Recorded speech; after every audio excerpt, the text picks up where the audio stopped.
이번에는 각 시군에서 활동하는 언론사와 함께 지역 소식을 전하는 풀뿌리 K 순서입니다. 먼저 간추린 소식 보시죠.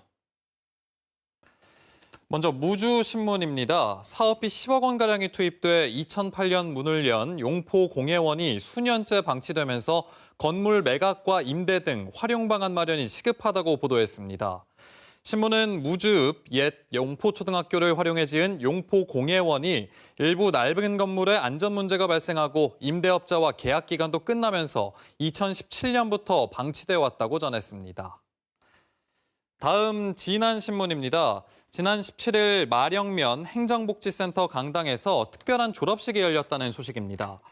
마령면 주민자치학교에서 늦은 나이에 배움을 시작한 어르신 10명이 코로나19로 교육 프로그램 중단과 재개를 반복하는 어려움 속에서도 3년간 꾸준한 학습으로 초등학력 인정 졸업장을 받았다고 신문은 보도했습니다. 이어서 부안 독립신문입니다. 변산 면민들로 이뤄진 변산 발전 모임 늘품이 지역에 꼭 필요한 시설의 추진 방안을 공론화하기 위해 부안군과 교육청 관계자들을 초청해 간담회를 열었다는 기사를 소개했습니다.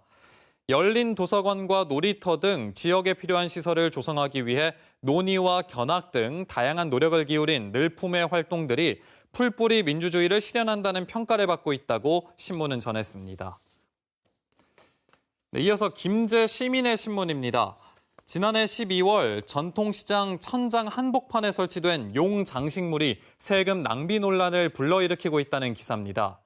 신문은 지난 2019년 검산동 수변공원에 설치됐던 용 조형물을 다른 장소로 이전하는 등 곤혹을 치른 김제 씨가 또다시 용 장식물을 전통시장에 수천만 원을 들여 설치해 시민들의 지적을 받고 있다고 보도했습니다. 여기에 김제 씨가 해당 조형물에 대해 철거와 설치물 교체 등으로 입장을 바꾸고 있어 논란이 더 커지고 있다고 덧붙였습니다. 네, 이번엔 앞서 전해드린 대로 김제 씨 전통시장 용 장식물의 세금 낭비 논란에 대해 자세히 알아보겠습니다. 김제 시민의 신문 화상으로 연결합니다. 남성훈 기자 나와 있는데요. 안녕하십니까? 네, 안녕하십니까. 네, 최근 전통시장에 용 장식물이 생긴 계기가 뭔가요? 네, 김제 씨는 지난해부터 올해까지 9억 4천여만 원을 들여 문화관광형 시장 육성 사업을 진행하고 있습니다. 용 장식물은 이 사업의 일환으로 김제 문화관광형 시장 육성 사업단이 중소기업진흥공단과 함께 6천만 원을 들여 이곳에 테마 거리를 조성하면서 지난해 12월 설치가 완료됐습니다. 네, 그런데 이 용 장식물이 왜 논란이 되고 있는 겁니까? 네, 몇 해 전 검산동 수변공원에 설치된 용 조형물과 박준배 시장의 종교관이 맞물리면서 온갖 추측들이 난무하는 등 시민들에게 있어 용은 트라우마로 남겨져 있습니다. 여기에 당초 사업단의 설명으로는 전통시장에 설치된 용 장식물을 벽골재 다냐설화를 모티브로 삼았다는데 전통시장에는 용 장식물 외에는 다냐설화를 연상케 하는 어떠한 장치 및 설치물이 없을 뿐만 아니라 단순히 용 한 마리로 시민들에게 다냐설화를 설명하기에는 역부족이라는 의견입니다. 간단하게 다냐설화를 덧붙이자면은 악을 상징하는 청룡과 선을 상징하는 백룡이 싸워 선한 백룡이 패하자 청룡의 심기를 달래기 위해 다냐가 인신공양을 함으로써 다냐의 희생 정신을 기리는 내용입니다. 이렇듯 등장의 이유가 명확히 설명이 안 되는 용의 재등장은 또다시 시민사회를 술렁이게 만들었습니다. 네, 김재 씨는 이전에도 용 조형물로 한바탕 곤혹을 치른 적이 있죠. 네, 김제 씨는 지난 2019년 검산동 수변공원에 7,800만 원을 들여 용 조형물을 설치했는데요. 당초 이 예산은 다른 곳의 경관 조명 사업으로 편성됐었지만 어느 순간 용 조형물 설치 예산으로 둔갑됐습니다. 여기에 타 지자체에 설치된 용 조형물과 외형이 너무나도 흡사해 모작이라는 강한 의심을 받는 한편 용 조형물의 이름이 진표인데다가 박준배 시장의 고향에서 전해 내려오는 용자칠총의 이야기와 함께 종교적인 해석까지 가미되면서 시민사회가 한동안 시끄러웠습니다. 이후 기독교 단체를 비롯해 시민단체에서 문제를 제기하자 김재 씨는 두 번의 여론조사를 거쳐 현재는 수변공원 인근 편백나무 숲으로 이전된 상태입니다. 이로 인해 김재 씨는 이전 비용으로만 3천만 원의 혈세를 지불해야만 했습니다.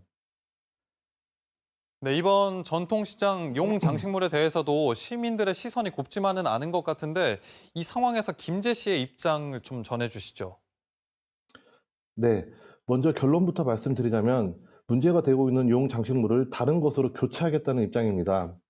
전통시장의 용 장식물은 지난해 12월 완공됐습니다. 그러니까 2달 정도 된 것이죠. 용 관련의 문제가 커질 조짐이 보이자 김재 씨는 처음에는 철거하는 쪽으로 방향을 잡았습니다. 하지만 시의회에서 예산 낭비 질타에 곧바로 철거해서 중소기업진흥원과 상의해 다른 작품으로 교체할 예정이다라고 입장을 선회했습니다. 문제는 여기에 또다시 적게는 수백만 원에서 많게는 수천만 원의 소중한 혈세가 투입된다는 것입니다. 네, 이번에도 낭비라는 논란 피하기 어려워 보입니다. 재발 방지를 위한 대책 어떤 것들이 좀 필요할까요? 네, 사용되지 않았어야 할 세금의 낭비에 있어 자각과 반성 및 엄격한 책임이 선행되어야 된다고 생각합니다. 앞서 시민공원의 용 조형물 이전 설치에 들어간 비용 3천만 원에 대해서는 그 누구도 책임을 지지 않았습니다. 이번 용 장식물의 교체 또는 철거로 다시 소중한 혈세가 투입될 예정이지만 이에 대한 책임이 뒷받침되지 않으면 잘못된 선례로 남아 또다시 악용될 가능성이 매우 높습니다. 네, 시민들의 소중한 세금 꼭 필요한 곳에 제대로 쓰여지길 바랍니다. 오늘 말씀 잘 들었습니다. 고맙습니다. 네, 감사합니다.